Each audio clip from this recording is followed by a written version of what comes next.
ও কত সুন্দর চিকেনের মাংস রান্না করে দিয়েছে আমার জন্য। ল্যাম ল্যাম ল্যাম ল্যাম ইয়ামি লাগতেছে। লা লা লা।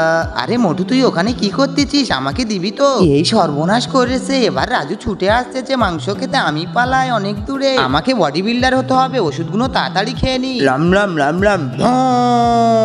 আমি এবার মোটু তুই কদ্দূর পালাবি? আমি আসতেছি। এই সর্বনাশ খাইছে, রাজু তো বডি বিল্ডার হয়ে খুব জোর উড়ে উড়ে আসতেছে। আরে উড়ো যা, নিচেই লাভ নিচেই লাভ, আমাকে একটু লিফট দে, তাড়াতাড়ি লাভ, না হলে রাজু আমার সব খাবার খেয়ে নেবে। এই তো লেবে এসেছে, আমি এবার তাড়াতাড়ি করে ওপরে উঠে পড়ি। আমি তো রাজু রাজু দেখ দেখ, আমি তো আকাশে উড়ে চলে যাচ্ছি, তুই তো আর আমার খাবার খেতে পারবি না। এই রে সর্বনাশ খাইছে, এই সে মোটু আকাশে উড়ে পালাচ্ছে। খাবারগুলো এবার আমি শান্তিতে খাই, এখানে তো রাজু আসবে না। ল্যাম ল্যাম ল্যাম ল্যাম ইয়ামি লাগতেছে। মোটুর টাকাগুলো নিয়ে আমি এবারে হাটে গিয়ে হরিণের মাংস কিনে খাবো। মোটু বড্ড আমার সাথে শয়তানি করতেছে। ভিডিওটা দেখার আগে তুমি কি চাও তোমার সাথে তোমার মা সারা জীবন বেঁচে থাকুক? তাহলে ভিডিওতে লাইক করে চ্যানেলটি সাবস্ক্রাইব করে দিবি। তারাই শুধু লাইক সাবস্ক্রাইব করবি যারা মন থেকে মাকে ভালোবাসে। তোরও আমি বাঁচ দেবো। আহা কি টেস্ট বন্ধুরা, তোমাদের বলে বোঝাতে পারবো না, অনেক মজা হয়েছে কিন্তু খেতে।